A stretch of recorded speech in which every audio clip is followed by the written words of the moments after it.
ETF index mutual funds నేర్చుకుని stock మార్కెట్లో రాణించాలనుకుంటున్నారా? వెంటనే ఈ నెంబర్కి కాల్ చేయండి. రమ్మగారు ఏదన్నా పెద్ద కథ చెప్పండి రమ్మగారు. పెద్ద కథ అంటే కథా సాగరంలో కథలు బాగుంటాయి. కథలో బోల్డెన్ మలుపులు, బోల్డెన్ ట్విస్టులు కూడా ఉంటాయి. చందమామ కథలు కూడా మనకు ట్విస్టులు ఉన్న కథలు కొన్ని కనపడతాయి. కాకపోతే అవి 3 వారాలు 5 వారాలు అలా చెప్పాలి. మనం ఇంకా దాని మీద డిసైడ్ అవ్వలేదు. ఇప్పుడు మనం ఉపకోస, కీర్తిసేన కథ అవన్నీ ఇందులో ఇచ్చే కథా సాగరంలో రకరకాల కథలు ఉంటాయి. పెద్దగా పేర్లన్నీ గుర్తులేవు, కొన్ని గుర్తున్న పేర్ల వరకు చెప్తాను. ఇక రాజుగారు రాణిగారు అని చెప్పాల్సింది అంతే. ఒక రాజుగారికి 100 మంది భార్యలు ఉన్నారట. అయితే సంతానం కలగల, సంతానం లేనప్పుడు లేదు, ఇక పిల్లలు పుట్టేలాగా లేరనుకుంటున్నాడు. ఆయనకి ఈ రాణుల్లో చివరి ఆవిడంటే చాలా ప్రీతట. 100వ నెంబర్ అంటే ఆవిడ చాలా బుద్ధిమంతురాలు. ఇప్పుడు ఓ 10 మంది పిల్లలు ఉన్నారు, ఓ పిల్లాడంటే ప్రీతి అనగానే వాడు పార్షియాలిటీ లాగా కనపడుతుంది మనకి.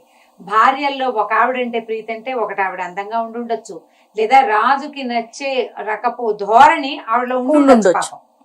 భార్యలు అంటే బయట నుంచి వస్తారు కదా, అందరూ ఎవరి దారిని వాళ్ళు ఉంటారు, ఎవరి ధోరణిలో వాళ్ళు. ఈయనకి నచ్చే ధోరణి ఏదో ఉంది, నచ్చే రకపు ధోరణి, నచ్చే రకపు మాట తీరు, సౌందర్యం. ఫలానా పెద్ద కళ్ళు, ఫలానా అదేదో ముక్కు, చంద్రబింబం లాంటి మొహం, చారెడ్ చెంపకి చారెడ్ కళ్ళు, పారెడ్ జడ, ఇవన్నీ ఉంటాయి. ఒక్కొక్కరికి ఒక్కోటి. ఈ రాజుగారికి ఏవో ఉన్నాయి కొన్ని, ఆ ఉన్నవన్నీ ఈవిడకున్నాయి. చివరి భార్య ఆవిడంటే చాలా ప్రీతి. అయితే ఏమైందట, సంతానం లేదు. ఈయన ఆ స్వామీజీకి ఈ స్వామీజీ కోసం వెళ్ళేవాడు. అయితే ఏమైందట, ఒకసారి ఎక్కడో అడవికి వెళ్ళి అంటే వేటకెళ్ళి ఆయన తిరిగి వస్తుంటే ఒక ముని కనిపించాడు. నాకు సంతానం లేదు, 100 మంది భార్యలు ఉన్నారు కానీ అని చెప్పేసరికి ఆయన ఏం చేసేట, ఓ బ్రహ్మాండమైన మేకను ఒకదాన్ని ఇచ్చేట, బలంగా పుష్టిగా. ఈ మేకనిచ్చి, అబ్బాయి ఈ మేకను తీసుకెళ్ళి ఈ మేకతోటి ఒక రసకం అంటే సూప్ తయారు చేయించు, మేక సూపు. ఆ సూపుని నీ రసకము అంటారు తెలుగులో. సంస్కృతంలో ఏం పేరుందో అందులో రసకం అనే ఉంది. ఆ పేరు విచిత్రంగా ఉండేసరికి అది గుర్తుందనమాట. ఎప్పుడో చదివాను, చాలా రోజులైంది. నేను ఇంకా మీరు రసకము అనేసరికి సంస్కృతం వర్డ్ అనుకున్నాను. తెలుగులో అలా అంటున్నారు. రసకం బహుశా సూప్ అవుతుందని నేను భావిస్తున్నాను. దాన్ని సూప్ చేయించి చక్కగా మంచిగా అన్ని అంటే హెర్బ్స్ అని వేసి, పుదీనాలు అవి ఇవి వేస్తారు కదా సూపులు చేయడానికి, అది వేసి నీ భార్యలకి ఇవ్వు, తప్పకుండా సంతానం కలుగుతుంది అని చెప్పాడు. ఏదో మంత్రించిన మేక. ఈయన మేకని పట్టుకొచ్చాడు. రాజుగారు మేకని తింటారా లాంటి ప్రశ్నలు లేకండి, కథలో అలా ఉంది అంతే. తింటారు రాజులు, క్షత్రియులు మాంసాహార భోజనం వాళ్ళకి నిషిద్ధం కాదు. అక్కడి నుంచి ఏమైందట, రాజుకి పూజ చేసుకోమన్నాడు. రాజుకి ఒక పూజ కూడా చెప్పాడు, ఫలానా ఒక పూజ చేయమన్నాడు. ఈయన పూజ చేసుకునే టైంలో ఈ 100 భార్యలు తమకు సంతానం కలుగుతుందని ఆనందంగా ఒక చోట కూర్చున్నారు. ఈ చిన్న ఆవిడ మాత్రం పోయి రాజుగారి పూజ చేసుకుంటుంటే ఆయన దగ్గర కూర్చుంది. ఈ లోపల ఈ పూజ, ఈ హోమం, ఈ తతంగం చాలా అయ్యే లోపల ఈ బ్రాహ్మడు, ఈ పండితుడు ఎవరైతే ఈ పూజ చేయించి రసకం కూడా చేయించాల్సిన ఆయుర్వేద వైద్యుడు ఆ మేకతోటి ఆ సూప్ చేయించేసి ఆ సూపును ఒక బౌల్ తోటి తీసుకెళ్లి ఆ 100 మంది భార్యలు కూర్చున్న ఒక ఇది ఉంది కదా ఆస్థాన మండపం, అక్కడికి తీసుకెళ్లి కప్పులో పోసేసి తలా కాస్త ఇచ్చేసాడు. ఈమెకినే ఉండిపోయింది. వాళ్ళంతా అక్కడే ఉన్నారు. ఇవంతా ఆయన ఎక్కడ లెక్కెట్టుకుంటాడు, రాణి గారులంతా అక్కడ ఉన్నారు అనుకున్నాడు. వాళ్ళందరూ సూపు చేసుకున్నారు. పూజ చేసుకున్నాక రాజుగారు ఏది సూపు అని వచ్చేసరికల్లా మేమంతా తాగేసామన్నారు వీళ్ళు. గిన్నెలో ఏమీ లేదు.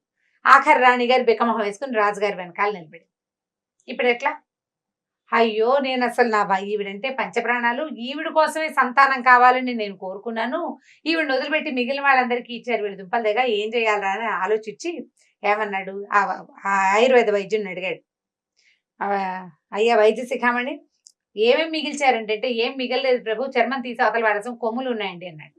అయితే ఓ పని చేయండి, ఆ కొమ్ములు నరగదీసి సూప్ చేసి ఇవ్వండి అమ్మాయికి అని చెప్పాడు. కొమ్ములు నరగదీశారు. రాజుగారు తలుచుకుంటే దెబ్బలకి ఏం కదా. సరే ఈ ప్రయత్నం చేసేసరికల్లా ఏమైంది, దాంతో కూడా ఒక చిన్న గిన్నెడు సూప్ తయారు చేశారు. అది చిన్న రాణి గారికి ఇచ్చారు. మిగిలిన వాళ్ళందరూ ముందు తీసుకున్నారు. ఈ మేకలు నరగదీసిన వ్యవహారం కొంచెం లేట్ అయింది. అందరు రాణులు గర్భవతులయ్యారు. 99 మందికి 99 మంది కొడుకులు పుట్టారు. అబ్బా. ఈ 100 ఆవిడికి వీళ్ళకంటే కొద్దిగా వెనక వీళ్ళంతా ఒక రోజే పుట్టారు. కొంచెం అవతలగా కొన్ని రోజుల అవతల ఈవిడికి ఒక కొడుకు పుట్టాడు. వీడు మంచి బలశాలి. అయితే మేక కొమ్ముల వలన దాని రసకంతో పుట్టాడు కాబట్టి శృంగభుజుడు అని పేరు పెట్టారట. మిగిలిన పేర్లన్నీ మర్చిపోయి ఈ పేరు గుర్తుంది బాగా. ఈ పేర్లు డిఫరెంట్ గా ఉండటంతో శృంగభూజుడు అని పెట్టారు. పిల్లాడు చక్క బుద్ధిమంతుడు, బాగుంటేవాడు. ఇప్పుడు కూడా రాజుగారికి చిన్నరాణి అంటే ఇష్టం, చిన్నరాణి కొడుకంటే ఎక్కువ ముద్దు. ఇలా నడుస్తూ ఉంటే ఏమైంది, పిల్లలు పెద్దవాళ్ళు అవుతుంటే శృంగభుజుడు మంచి ప్రతాపవంతుడుగా తయారవుతుంటే మిగిలిన రాణులు ఏమనుకున్నారంటే, ఈయన 99 మందికి పుడతారులే పిల్లలు, ఈ ఒకదానికి పుట్టపోతే పోయింది, ఏం పోయింది, దాన్ని వెంటేసుకుని తిరుగుదామని అనుకోకుండా ఆవిడకి కూడా సంతానం ఎక్స్పెక్ట్ చేశాడు. దానికోసం ప్రత్యేకంగా తయారు చేయించాడు. పోనీ మేక వల్ల వీళ్ళు పుట్టారు, శృంగాల వల్ల కూడా పుట్టాడు వాడేమో బలశాలిగా ఉన్నాడు. కాబట్టి ఎలాగైనా సరే ముందు రాణి గారి మీద రాజుకే ఇష్టం కలిగించాలి, లేకపోతే ఈ 99 మందికి వీడు పోటీ అవుతాడు. ఆవిడ మనకు ఎలాగూ పోటీయే. సవతుల మత్సరం అంటే ఇలా ఒకే వ్యక్తికి 2-3 భార్యలు ఉంటే వాళ్ళలో వాళ్ళకి పడదు, గొడవలు అవుతుంది, వాళ్ళకి నచ్చబాటుగా ఉండదు. ఎలాగైనా ఆ కాస్త అడ్డు తొలగించేసుకుంటే వీడు మనవాడే కదా అనుకుంటారు. అంతేగాని దేనివల్ల ఆ అమ్మాయి అంటే ప్రీతి ఉందో అదేదో మనం కూడా చేద్దాం అని అనుకోరు. అది తీసేస్తే సరిపోతుంది. మానవ సహజమైన నైజాలు ఇవి. సరే ఏం చేశారు, ఈ వీళ్ళలో పెద్ద భార్య ఉంది కదా, ఆవిడ కొంచెం రాజు దగ్గర ఆవిడ కొంచెం మాట చెల్లుతుంది. ప్రీతి చిన్న భార్య అంటే ఉన్నా పెద్ద భార్య మాట చెల్లుతుంది. ఒక రోజు రాత్రి ఆవిడతోటి కబుర్లు చెప్పుకోవడానికి వెళ్ళాడు రాజుగారు. ఆవిడ అంతఃపురానికి వెళ్తే ఆవిడ ఏమందంటే, ఏమండి ఈ మన చిన్నరాణి గారు అంతఃపురం కాపలా కాసే ఫలానా వాడు ఒకడు ఉన్నాడు కదా అంటే, అవును ఉన్నాడు, వాడు ఈ రాణి గారికి బాగా క్లోజ్ ఫ్రెండ్, అందుకనే వాడిని తీనివ్వకుండా వాడినే ఉంచుకుంటుంది, కావాలంటే కనుక్కోండి. పనిమాల ఎందుకు చెప్తారు? 99 మంది ఉంటే వాళ్ళందరి మీద చెప్పకుండా తీసుకెళ్లి చిన్న రాణి మీద ఎందుకు చెప్పింది? ఏదైనా నిజం ఉందేమో అని ఆయనకు డౌట్ వచ్చింది, అనుమానం కలిగింది. కొద్దిగా అనుమానం కలిగింది, 1% అని భయం అనిపించింది. ఇప్పుడు ఇలా చెడ్డ మాట వినంగానే అవునా అనిపిస్తుంది కదా, అలా అవునా అనిపించింది. ఏం చేశాడు, మర్నాడు అక్కడికి వెళ్ళాక ఆ అంతఃపుర కాపలాదారినాడు కదా, అతన్ని పిలిచాడు. ఏరా నాయనా, నువ్వు ఒక బ్రాహ్మణ హత్య చేసావు, బ్రహ్మహత్యా పథకం ఉంది నీకు అన్నాడు. అనేసరికి ఆయన తెల్లబోయి, నేనేమీ చేయలేదు ప్రభు, నేనే తప్పు చేయలేదు, నేను ఎవరు ఏ బ్రాహ్మణుడికి ఎక్కడా ద్రోహం చేయలేదు, నేను అంతఃపుర రక్షణ తప్పిస్తే రెండో పని చేయట్లేదు అంటాడు. కాదు నువ్వు ఒక తప్పు చేసావు, నాకు తెలిసింది ఒప్పుకోమంటాడు రాజు. నేనే తప్పు చేయలేదంటాడు వాడు. వాదోపవాదాలు జరిగినాయి. ఇక నేనేం చేయలేదు, నేనే పొరపాటు చేయలేదు, చీమకు కూడా నేను అపకారం తలపెట్టలేదు, ఒక్క చెయ్యకూడని పని కూడా నేను చేయలేదన్నాడు అతను. కావాలంటే మా వంశ చరిత్రను చూడండి. మా నాన్న మీ నాన్న దగ్గర పనిచేశాడు, మా తాత మీ తాత దగ్గర పనిచేశాడు, మా ముత్తాత మీ ముత్తాత దగ్గర పనిచేశాడు. మా వంశ చరిత్రను చూడండి, మా తల్లులు, మా తండ్రులు, మా బాబాయిలు, మా మామయ్యలు అందరినీ కనుక్కోండి, అసలు మేము పొరపాట్లే చెయ్యం, నేను సూపర్ అన్నాడు అతను. అనేసరికి ఈయనేమన్నాడు, కాదురా నువ్వు బ్రహ్మహత్యా పథకం నీకు చుట్టుకున్నట్టు నాకు పొద్దునే కలొచ్చింది, అందుకని నువ్వేదో పొరపాటు చేసావని నేను భావిస్తున్నా. ఓ పంచి కల్లో అయినా ఏదైనా నీకు సమస్య వస్తుందేమో, నువ్వేం చేస్తావంటే ఇవాళ మొదలుపెట్టి నీకు ఎక్కడ కావాలంటే అక్కడ డబ్బు వచ్చే ఏర్పాటు చేస్తా, మొత్తం భారతదేశంలో ఉన్న అన్ని క్షేత్రాల్లోనూ మునిగి రమ్మన్నాడు. అంటే అతన్ని అక్కడి నుంచి తప్పించాలన్నమాట. ఇంట్లో కూర్చుంటే 4 రోజుల పైకి వచ్చేస్తాడు. భారతదేశ యాత్ర అంటే సంపూర్ణ భారతదేశ యాత్ర అంత సులువా అప్పట్లో పంపించేశాడు. సరే అతను ఒప్పుకున్నాడు. రాజుగారు ఏదో కొంత ధనం ఇచ్చాడు, నువ్వు కొన్ని ఉత్తరాలు రాసి ఇచ్చాడు. ఏ రాజ్యంలో అయినా నీకు డబ్బు అయిపోతే ఆ రాజు దగ్గర ఈ కాగితం ఒక చూపించి 10 రూపాయలు తెచ్చుకోవచ్చు అని 2 కాగితాలు రాసి ఇచ్చి పంపించేసాడు. అలాంటి ఫెసిలిటీలు కూడా ఉండేవి రమ్మగారు, ఎందుకు ఉండేవి కాదు, రాజులకి కొంత సామరస్యం ఉంది. సూపర్. సరే ఏటీఎం లేవు ఇప్పుడు, అలాగా ఉన్నాయి కదా, బాగుంది. అక్కడి నుంచి రాణి గారి దగ్గరికి వెళ్ళాడు. రాణి గారి దగ్గరికి వెళ్ళేసరికి రాణి గారితో అన్నాడు, నాకు చాలా పెద్ద సమస్యల్లో చిక్కుకున్నాను నేను, అయితే నేను మనకు సంతానం కలగడానికి మేకనిచ్చాడే యోగి ఇంకోడు ఆయన కబురు చేస్తే, ఆయన నీ రాణుల్లో నీకు అత్యంత ప్రీతిపాత్రమైన ఆవిడ్ని ఎక్కడైనా దాచేసామన్నాడు, భూగృహంలో పాత పెట్టించమన్నాడు. ఏం చేయాలో తెలియట్లేదంటే రాణి ఈవిడేమంది, ఆఖరి రాణి, అయ్యో ప్రభు నేనంటేనే కదా మీకు పంచప్రాణాలు, మీకు సమస్య వస్తుంటే భూగృహంలో పాతాళంలో పాతేయండి నన్ను, మీకు అనారోగ్యం రాకూడదు, మీరు హాయిగా 10 ఏళ్ళు పచ్చగా ఉండాలి, 100 ఏళ్ళు మీరు ధైర్యంగా హాయిగా ఉండండి, నన్ను భూగృహంలో పెట్టించండి, చంపేయమని మునీశ్వరుడు చెప్పిన చంపేయండి ఏం పర్వాలేదు, నన్ను చంపేసినా ఓకే, మీరు బాగుండటమే నాకు కావాలి. ఈయన తెలపోయాడు. వాడేమో చూస్తే నేనే పాపం చేయలేదంటాడు, ఈవిడేమో నన్ను చచ్చిపోవడానికి కూడా సిద్ధపడుతుంది. అంటే ఈ మాటలో ఏదో అబద్ధం ఉంది. కానీ ఎందుకు పుట్టింది ఈ మాట? ఏదో ఒక 1% కారణమైనా లేకుండా ఎలా పుట్టిందో ఆయనకు అర్థం కాలే. ఆవిడకి ఏడ్చి శోకాలు పెట్టింది, అమ్మో నా రాజుకి ఇట్లా ఏదో సమస్య రాబోతుంది నా భర్తకి, ఆయన నా భర్త కోసం నేను ఏమైనా చేస్తానని 10 దండాలు పెట్టేసుకుంది దేవుళ్ళకి. భూగృహంలో పెట్టేయండి, నన్ను భూగృహంలో పెట్టేయండి అని బతిమిలాడింది.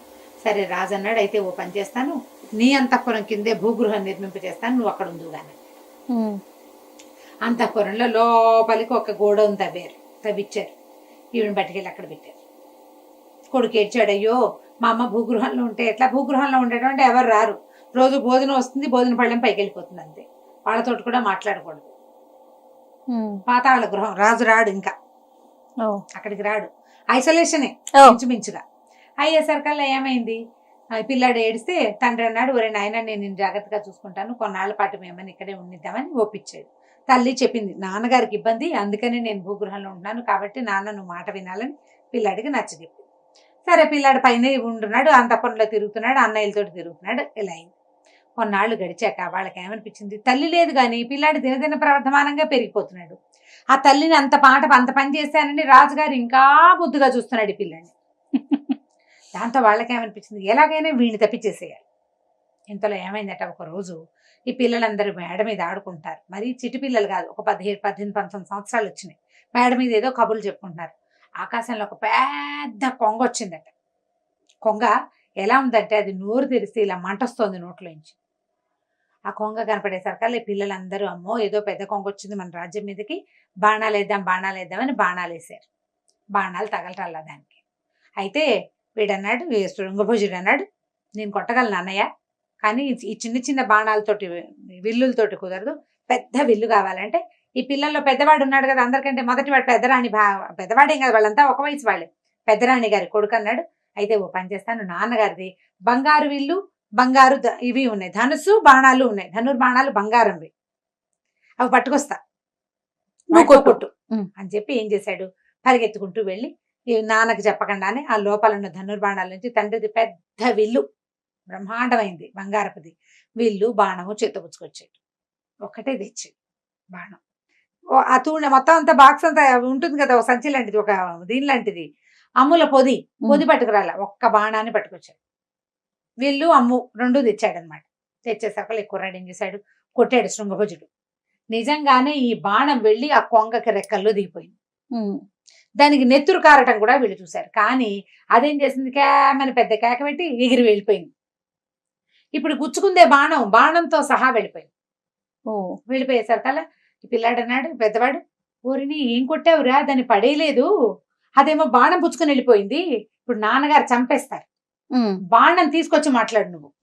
నేను కొట్టాను, దానికి దెబ్బ తగిలింది, ఎక్కడో చోట పడిపోతుంది అన్నయ్య అంటే, సరే ఎక్కడ పడిందో అక్కడికి వెళ్ళు, దాన్ని చచ్చిన దాన్ని చూసి బాణం పుచ్చుకురా నువ్వు వెనక్కి అని విల్లు పట్టేసుకున్నాడు. విల్లు తీసేసుకున్నాడు, విల్లు లాగేసుకుని బాణం పట్టుకుని రావాలి నువ్వు. అది పెద్ద రాక్షస కొంగ, ఖచ్చితంగా ఏదో చాలా దూరంలోనే కనపడింది, చాలా దూరంలోనే పడింది, దగ్గరికి వెళ్తే వీడిని బతకనిస్తుంది అది, దాని లాంటివి ఇంకా ఎన్నున్నాయో అక్కడ, కాబట్టి వీడి పీడ విరగడైపోతుందని వీళ్ళ అన్నదమ్ములందరూ ఆలోచించుకుని వీడిని నువ్వు వెళ్ళి పట్టుకురా అని తరిమేశారు. కుర్రాడు ఏం చేస్తాడు, మరి ఏం చేస్తాడు, నాన్నది తను తీయకూడదు, వీడు తెచ్చిచ్చాడు, పర్మిషన్ అడిగి చెయ్యాలి, పర్మిషన్ అడగలేదు, కాబట్టి బాణం తేవాల్సిందే, పైగా నేను కొట్టాను ఒక కొంగని, అది చచ్చిందో లేదో నేను చూడాలి కదా అని అనుకుని, సరే ఏం చేశాడు, దిగి నడుచుకుంటూ పోయాడు. నడిచి పిల్లాడు నడిచి వెళ్తుంటే వాళ్ళ అమ్మ ఉందనుకో, అయ్యో దారిలో తినడానికి తిండని, వేసుకోవడానికి బట్టలని, గుర్రం కావాలని, సైనికులు కావాలని చేసేది. తల్లిది, తల్లి తోడు అన్నారు, తల్లి తోడు లేకపోతే ఎవరు చూస్తారు ఆ పిల్లాడిని, అందరూ వాళ్ళ పిల్లాడు కాదు కాబట్టి ఎవరి దారిని వాళ్ళు ఊరుకున్నారు. పిల్లవాడు ఒట్టి కాళ్ళతోటే కుర్రాడు నడిచి వెళ్ళిపోయాడు. నడిచాడు, ఆ అడవి వైపు నడవటం మొదలు పెట్టాడు. ఇక నడిచాడు నడవగా చివరికి ఒక పెద్ద అడవిలోకి చేరాడు. ఆ అడవికి పై భాగాన అంటే చెట్లు, ఎర్ర పువ్వులు అవి కనపడుతున్నాయి, వీళ్ళకి దూరంగా కనపడినవి అవే. అక్కడే పడింది కొంగ, ఆ అడవిలోనే. వెళ్ళేసరికల్లా అక్కడ ఒక చక్కటి చుక్క లాంటి ఒక అందమైన అమ్మాయి కనపడిందట. ఆ పిల్లకి వీడిని చూసేసరికల్లా వీడు బాగా నచ్చాడు. ఆ అమ్మాయింది, నువ్వెవరు ఏమిటి అంటే, నేను ఫలానా రాజుగారి అబ్బాయిని, ఇక్కడి నుంచి ఈశాన్యంగా మా ఊరుంది, ముందు ఒక పెద్ద కొంగ కనపడింది, మా అన్నదమ్ములంతా వేశారు, బాణం తగలేదు, మా నాన్నగారి బంగారు బాణంతో నేను కొడితే దానికి తగిలింది, అది అత్తా పడిపోయింది, బాణం మా నాన్నది, నేను వెనక్కి అప్పచెప్పాలి, అది చచ్చిందో లేదో చూడడానికి వచ్చాను అన్నాడు. అనేసరికల్లా ఈ అమ్మాయింది, నేను ఆ బాణం తగిలిన కొంగ ఉంది చూసారు, అది కొంగ కాదు, అగ్నిశిఖుడు అనే ఒక రాక్షసుడు, అతను ఇట్లా కొంగ రూపంలో విహరిస్తాడు. తను ఎక్కడెక్కడ దాకా ఎగరగలిగాడో ఆ ప్రాంతాన్నంతా తను సొంతం చేసుకుంటాడు. ఇప్పుడు ఈ అడవి ఇది వరకు మీ కిందే ఉండేది. ఇప్పుడు మా నాన్న ఏలుబడిలోకి వచ్చేసింది. నిప్పులు వెదజల్లుతాడు నోటితోటి. నేను అతని కూతుర్ని ఆ బంగారు బాణాన్ని ఇంటికి పట్టుకెళ్ళిపోయాడు మా నాన్న. తనకు తగిలిన బాణాన్ని. మా దగ్గర బోల్డ్ అని మందులు ఉంటాయి, ఆ ఆకుపసర్లు కనుక వేస్తే ఆటోమేటిక్గా హీల్ అయిపోతుంది. హీల్ అయిపోయింది మా నాన్నకి నొప్పి అని చెప్పింది. చెప్పేసరికల్లా అయ్యో ఇప్పుడు నాకు ఆ బాణం కావాలి ఎలాగా అన్నాడు. అయితే ఓ పని చెయ్యి, నువ్వు నాకు బాగా నచ్చావు, నువ్వు నన్ను పెళ్లి చేసుకుంటావా మరి అని అడిగింది. ఈ కుర్రాడికి అమ్మాయి అయితే బాగుంది, ఎవరో ఒకళ్ళు రాజకన్యని పెళ్లి చేసుకోవచ్చు, అది రాక్షసుడు కూతురా అదా ఇదే అని కాదు. ఆ అమ్మాయికి తను నచ్చాడు, తన అమ్మాయికి ఒకళ్ళకొకళ్ళు నచ్చటమేనమాట ఇంపార్టెంట్. సరే పెళ్లి చేసుకుంటానన్నాడు. అయితే ఓ పని చెయ్యి, పదా మా నాన్న దగ్గరికి తీసుకెళ్తా. అయితే మా నాన్న ఏమైనా పరీక్షలు పెడతానంటాడు, నేను చెప్పినట్టు చేస్తే నీ బాణము వస్తుంది, నేను నీతోటి వస్తానని చెప్పింది అమ్మాయి. ఇప్పుడు పాతకాలపు ఈ కథల్లో ఆడపిల్లలు ఒక కుర్రాన్నో ఒక రాజకుమార్తెనో ఒక బ్రాహ్మణ్ణో ఒక సైన్యాధ్యక్షుడినో వరిస్తే ఇక వాళ్ళకి అమ్మా నాన్న అక్కర్ల, తండ్రి పరువు మర్యాద వాటి గురించి ఆలోచించేవాళ్ళు కాదు. అలాంటి కథలు మనకి ఇందులో కనపడతాయి. అంటే అప్పటి విధానం అది ఉంది కాబోలు. వరించి వాడి వెనకాల వెళ్ళిపోవటమే, మళ్ళీ వెనకొచ్చి పుట్టింటికి వచ్చి పుట్టింట్లో నాన్న ముద్దు అమ్మ ముద్దు ఆ ధోరణి అప్పుడు లేదు. ఏమిటో మరి కదా ఈ ఇందులో కథా సరిసాగరంలో చాలా కథలు అలాగే కనపడతాయి. వరించి అబ్బాయితో అమ్మాయి వెళ్ళిపోవటమే కనపడుతుంది. సరే బాగానే ఉందా. ఈ అబ్బాయి ఏం చేశాడు, రాజుగారి దగ్గరికి వెళ్ళాడు. వెళ్తే ఆయన పెద్ద పర్సనాలిటీ, బ్రహ్మాండంగా ఉన్నాడు. ఆ రాజు దగ్గరికి వస్తే ఏమన్నాడు, వెళ్ళి చెప్పాడు, అయ్యా నేను ఫలానా రాజుగారి అబ్బాయిని, మీ అమ్మాయి ఫలానా అమ్మాయి, అమ్మాయి పేరు ఏం పెట్టుకుందాం, పేరు నాకు గుర్తులేదు, చిత్రసేన అని పెడదాం పోనీ, చిత్రసేన నాకు చాలా నచ్చింది, మేమిద్దరం పరస్పరం ప్రేమించుకున్నాం, మీ అమ్మాయిని నాకు ఇచ్చి పెళ్లి చేయండి అన్నాడు. అనేసరికల్లా రాజు అన్నాడు, మామూలుగా మా అమ్మాయిని వరించాను అంటే మా అమ్మాయి కూడా నచ్చితే పెళ్లిళ్ళు చేస్తాం, మా పద్ధతే అది. కానీ ఇప్పుడు నువ్వు ఇప్పుడే ఎక్కడి నుంచో వచ్చావు కదా, చక్కగా స్నానం చేసి తయారయ్యిరా, అప్పుడు మా అమ్మాయిని చూసి ఏ అమ్మాయి నీకు నచ్చితే మా అమ్మాయిని చూసి పెళ్లి చేసుకుందు కానీ అన్నాడు. అనేసరికల్లా సరే ఏం చేశాడు, స్నానానికి వెళ్ళబోయేసరికల్లా ఆ పెళ్ళి ఏం చేస్తుంది, రహస్యంగా ఇతని దగ్గరకు వచ్చి చెప్పింది, మా నాన్న మేము 100 మంది అమ్మాయిలం, అందరిని నుంచోబెట్టి ఇందులో నువ్వు ఎవరిని వర్ణించావో చెప్పమంటాడు, మేమంతా ఒకేలా ఉంటాం, నువ్వు గుర్తుపట్టలేవు, ఓ పని చెయ్యి, అందరూ హారాలు కిందకేసుకుంటారు, నేను ఆ హారాన్ని నెత్తి మీద పెట్టుకుంటాను చూడు జాగ్రత్తగా. మెడలో వేసుకునే హారం వేరు, నెత్తి మీద మొహం మీద పెట్టుకునేవి వేరు కదా. ఈ మెడలో వేసుకున్న హారాన్ని ఎవరైతే పైన పెట్టినారో అది నేను, ఆ జ్ఞాపకం పెట్టుకోమని. సరే ఈ అబ్బాయిని చక్కగా తలంటి పోసారు, ఒళ్ళు నలుగు పెట్టారు, బ్రహ్మాండంగా స్నానం చేయించారు, మంచి బట్టలు కట్టబెట్టారు, శుభ్రంగా భోజనం గీనం చేపించాక సభాభవనంలోకి తీసుకొచ్చాక రాజుగారి కూతుళ్ళందరూ నుంచున్నారు, 100 మంది అందగత్తలు. అబ్బాయి వీళ్ళలో నువ్వు ఎవరిని వరించావో ఏ అమ్మాయి నీకు నచ్చిందో ఆ అమ్మాయిని దండ వేయి నువ్వు అని దండిచ్చారు చేతికి. ఇతను మెల్లిగా ఒక అమ్మాయిని చూసుకుంటూ వచ్చాడు. ఏ బిల్లు అయితే ఈ మెడలో వేసుకోవాల్సిన హారాన్ని మొహం మీద పెట్టుకుందో నెత్తి మీద దండేశాడు, ఇక్కడ పెట్టుకుంది అనమాట, నుదుటి మీద పెట్టుకుంది ఆభరణంగా. ఆ అమ్మాయి మెడలో దండేసేసరికి అందరు చప్పట్లు కూడా గుర్తుపెట్టాడు ఈ అబ్బాయి చిత్రసేనని గుర్తుపెట్టాడు అన్నారు. అనేసరికి గెలిచినట్టే కదా.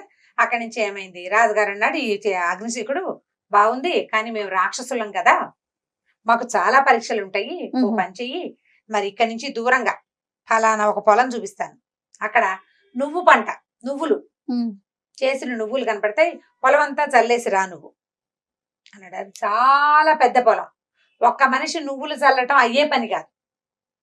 అక్కడి నుంచి అమ్మాయి సరే ఇతను ఏం చేశాడు, రథం వేసుకుని ఆ పొలం దగ్గరికి అక్కడికి వెళ్ళేసరికి అక్కడ చేసి పెట్టిన నువ్వులు అంటే ఎంత ఉన్నాయో తెలుసా, అవి 2 కళ్ళు పట్టదు ఆ రాసి చూడటానికి, ఏవో ఇన్ని అంత పెద్ద రాసి నువ్వులు, అంత పెద్ద పొలం.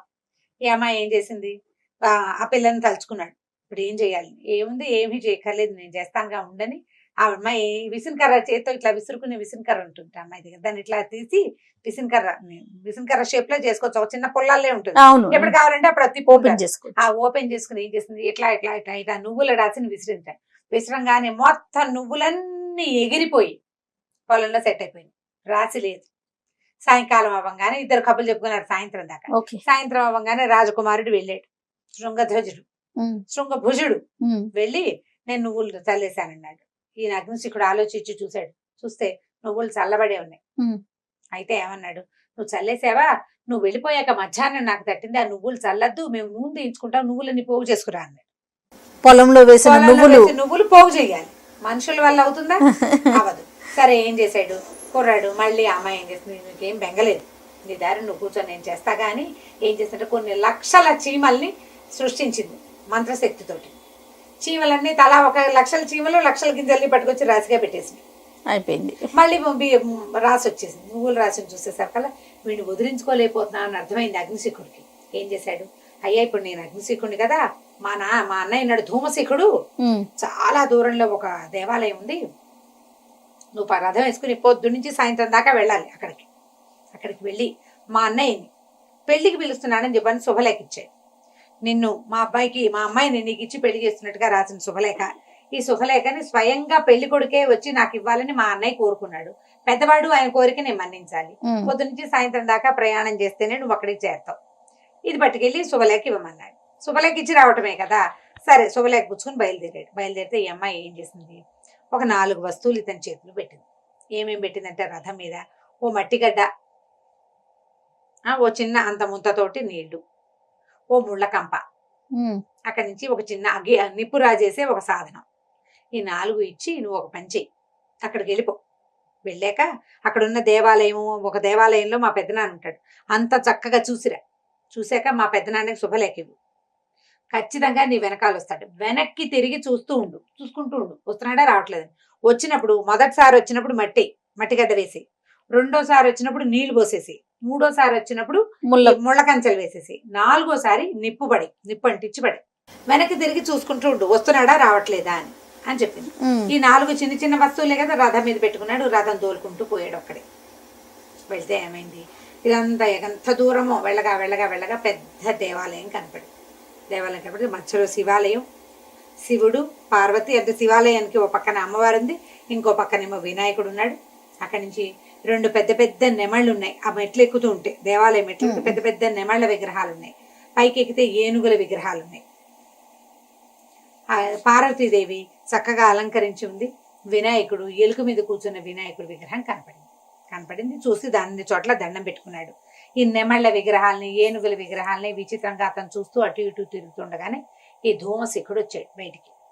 వాడు ఇంకా పెద్ద రాక్షసుడు, అగ్నిశిఖుడు అన్నయ్య. ఏమిటి, ఎవరు నువ్వు, ఎందుకు వచ్చావన్నాడు. నేను మీ తమ్ముడు అగ్నిశిఖుడు కూతురైనటువంటి చిత్రసేనని పెళ్లి చేసుకోబోతున్నాను, మీకు శుభలేఖ ఇచ్చి రమ్మన్నాడు, స్వయంగా ఆహ్వానించి రమ్మన్నాడు మీ తమ్ముడు, ఇదిగోండని శుభలేఖ చేతిలో పెట్టాడు. శుభలేఖ తెరిచి చూసుకున్నాడు. ఈయన శుభలేఖలో ఏముంది, వెంటనే ఇక ఆగలేదు అబ్బాయి.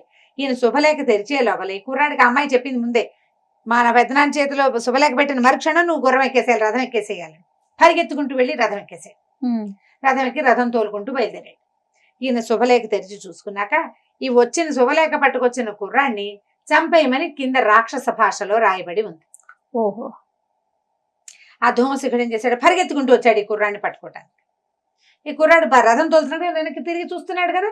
చూస్తుంటే ఈయన కనపడంగానే ఏం చేశాడు, ముందు మట్టి గడ్డని విసిరేసాడు. విసిరేసేసరికి అది పెద్ద పర్వతం అయిపోయింది, పెద్ద ఎత్తు గుట్ట అయిపోయింది. ఈ ధూమశిఖుడు అట్లా ఎలాగోలాగా ఎక్కి మొత్తానికి ఆ గుట్ట దాటి మళ్ళీ వచ్చి పరిగెత్తుకొచ్చేస్తున్నాడు. వస్తుంటే ఈసారి ఏం చేశాడు, ఒక చిన్న ముంత ఇచ్చింది కదా నీళ్లు, ఈ నీళ్ల ముంత విసిరేశాడు వెనక్కి.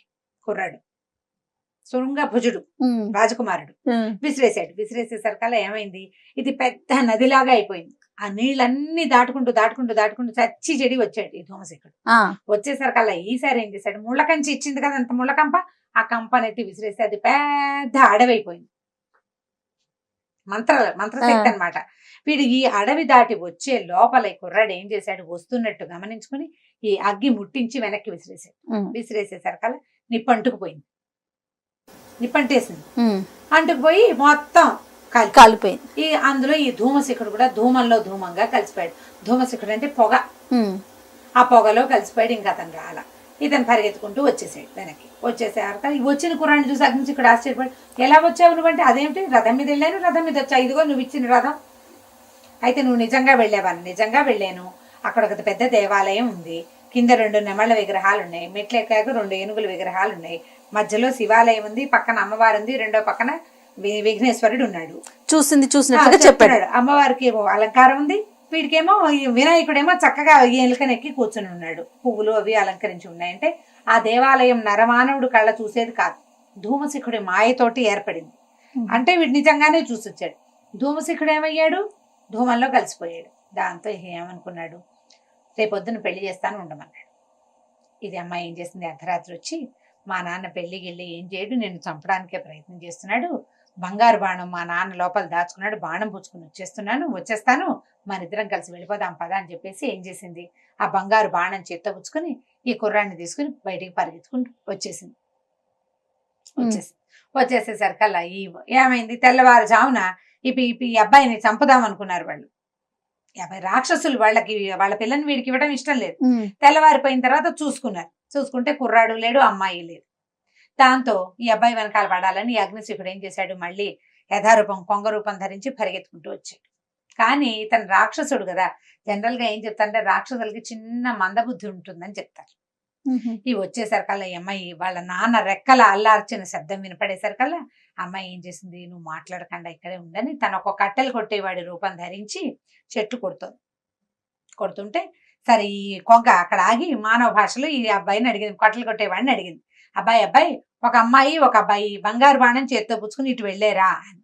వెళ్ళేసరికల్లా వెళ్ళారు, అయితే వెళ్ళటం అయితే వెళ్ళారు, నాకేమో ఏం చెప్పారంటే రాజు అగ్నిశిఖుడు చనిపోయాడు కదా, ఆయన్ని తగలేయడానికి ఆయన్ని దహనం చేయడానికి కట్టెలు కావాలన్నారు, కట్టెలు మోపు తీసుకుంటాము, ఇక్కడే ఉండవు, ఇక్కడ కొట్టి ఇక్కడే పెట్టమన్నారంటే అగ్నిశిఖుడు తలబడి, ఇదేమిటి నేను చచ్చిపోయినా, నేను ఎలా చచ్చిపోయాను అని చెప్పి ఏం చేశాడు, ఆ కట్టెలు కొట్టేవాడిని అక్కడే వదిలిపెట్టి పరిగెత్తుకుంటూ వెనక్కి వెళ్ళి ఇంటికి వెళ్ళి అడిగాడు, ఒరే నేను చచ్చిపోయానా, చచ్చిపోవటం ఏమిటి ప్రభు, మీరు ఉన్నారు కదా అన్నారు. అనగానే ఓహో వీడు నన్ను మోసం చేశాడు ఎవడోనని మళ్ళీ ఎగురుకుంటూ వచ్చేసాడు కొంగలాగా. ఈ అమ్మాయి వెంటనే రూపం మార్చుకుని భర్తను తీసుకుని ఇంకా ముందుకెళ్ళిపోయింది, కుర్రాన్ని తీసుకుని ఇంకా బాగా ముందుకెళ్ళిపోయిన తర్వాత మళ్ళీ అగ్నిశిఖుడికి దొరికారు. ఈసారి ఏం చేసింది, ఈ అబ్బాయిని ఒక గాడిదలాగా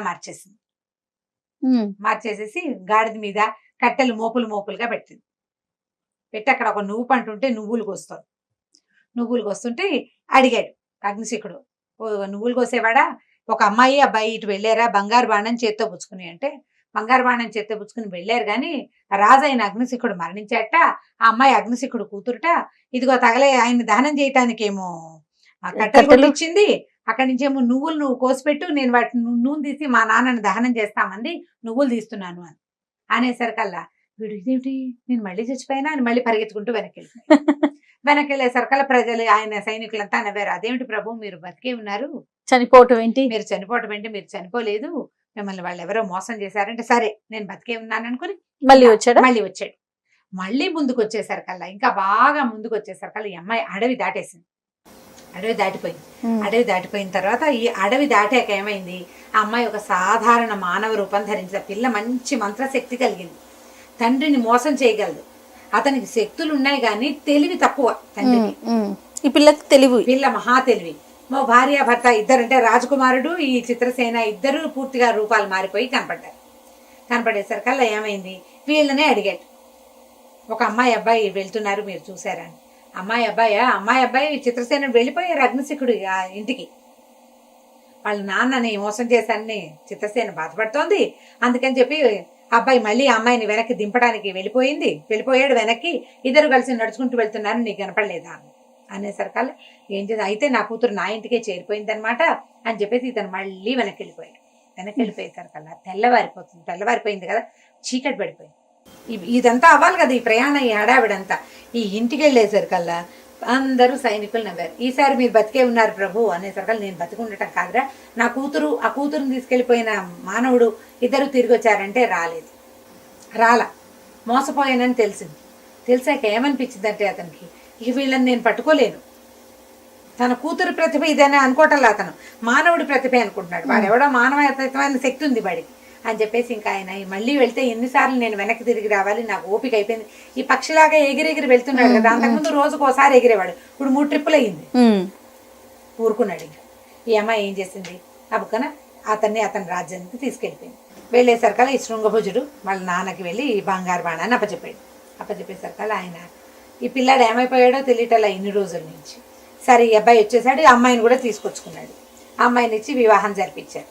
ఆ వివాహం నాటి రాత్రి విందులో ఈయన తన పెద్ద భార్య దగ్గర స్పెండ్ చేశాడు కాస్త టైం. అప్పుడు టైం అయిందట, ఆవిడ పెళ్ళయింది, పెళ్లి విందులో అందరూ మధువు సేవిస్తారు, మధువు ఎక్కువయ్యి ఆవిడ ఏమందిట, నిద్రమత్తులు అసలు వాడిని తప్పిద్దామంటే వాడు తప్పుకోవట్లేదు. వెళ్ళిన వాడు మళ్ళీ పిల్లని వెంటేసుకుని వచ్చేసాడు. ముందే వాడికి కొడుకులు పుడతారు ఏమిటో, మా పిల్లలు పెళ్లిళ్ళు అవ్వకుండానే భూగృహంలో ఉన్నా సరే దాని దశే బాగుంది, దానికే ముందు మనవలు పుడతారని కలవరిచ్చింది. దాంతో ఈయనకి వీళ్ళు కావాలనే చేశారు అని అర్థమైంది. ఇంత అయితే కానీ ఆయనకు తెలియలేదు. అది బయటికి రావాలి, అది అసలు నిజం కాదు అనే వాక్యం ఎవరిని అడుగుతాడు? ఈయనే ప్రచ్ఛన్నంగా ఎవరి మీదైనా అడిగాడు అనుకో, అడిగితే అనవసరంగా మాటలు పెరిగిపోతాయి కదా. అవును, అడగకుండానే ఊరుకున్నాడు. సరే అక్కడి నుంచి పరిగెత్తుకుంటూ వెళ్ళి ఆ పాతాళ గృహంలో ఉన్న భార్యను పైకి తెచ్చుకున్నాడు. మర్నాడు పొద్దున శృంగభోజుడి రాజు చేస్తున్నానని ప్రకటించి ఈ పెద్ద రాణి వల్ల ఈ అమ్మాయి ఇలా ఇన్ని రోజులు ఈవిడ భూగృహంలో ఉండవలసి వచ్చిందని చెప్పేసి ప్రజల ముందు ప్రకటించేశారు కదా. అందరూ ఏడ్చి శోకాలు పెట్టారు. వాళ్ళందరినీ ఊళ్ళోంచి వెళ్ళిపోమన్నాడు రాజు. కానీ చిన్నరాణి గారు ఒప్పుకోలేదు. సవతుల్లో మత్సరం ఉండటం లోక సహజం, ఇది లోక సహజమైంది. వీళ్ళు ఎవ్వరూ లేకుండా ఈ అంతఃపురంలో నేను ఒకదాన్ని ఏముంటాను, 100 మంది ఉండే అంతఃపురంలో ఒకళ్ళు ఉండగలరా? వాళ్ళ తప్పులు మన్నించండి అని బాగా బతిమలాడి తన తాలూకు తోడుకోడలని వెళ్ళిపోనివ్వాల, వాళ్ళని అక్కడే ఉంచుకుంది. శృంగభుజుడు రాజు అయ్యాక సరే ఏం చేశాడు, తన అన్నదమ్ముల్ని తన తాలూకు సైన్యాధ్యక్షులుగా పెట్టుకుని చక్కగా రాజ్యాన్ని బాగా పరిపాలించాడు. అతని సంతానమే రాజులయ్యారు. ఓహో, ఎందుకంటే అతనికి ముందు వివాహం అయింది. ఈ వచ్చిన అమ్మాయి చాలా రాక్షసమాయలు కలిగింది, దానికి బాగా విద్యలు ఉన్నాయి, మంత్ర విద్యలు కలిగి ఉంది కదా. ఆ అమ్మాయి ఆ రాజ్యాన్ని సుభిక్షంగా ఉంచింది. ఇతరులు ఎవ్వరూ తన భర్తను ఏమి చేయకుండా కాపాడుకునేదన్నమాట. కథ కంచికి మనం ఇంటికి. ఇన్ని ట్విస్టులా పెద్ద కథ అన్నందుకు చాలా పెద్ద కథ చెప్పారు అమ్మగారు. నాకు నోరు నొప్పి రాలేదు. పేర్లు కూడా ఉంటాయి జయ. ఈ కథా చరిత్రసాగరంలో అందరికీ పేర్లు, పెద్దరాణికి పేరు, పెద్దరాణి కొడుక్కి పేరు, అలా బోల్డని ఉంటాయి. పేర్లు గుర్తులేవు నాకు, బాగా గుర్తున్నవి 2-3 పేర్లే. ఓకే, ఇంట్రెస్టింగ్ గా ఉన్న పేర్లే గుర్తున్నాయి. ఓకే, మేము ఒక వారం రోజులు నడిపించవచ్చండి మా పిల్లలతో. చిన్న చిన్న బిట్లు చెప్పొచ్చు, చెప్పుకోవచ్చు. రైట్ అమ్మగారు, ఇంకొక స్టోరీతో కలుద్దాం. తప్పకుండా జయ, నమస్తే.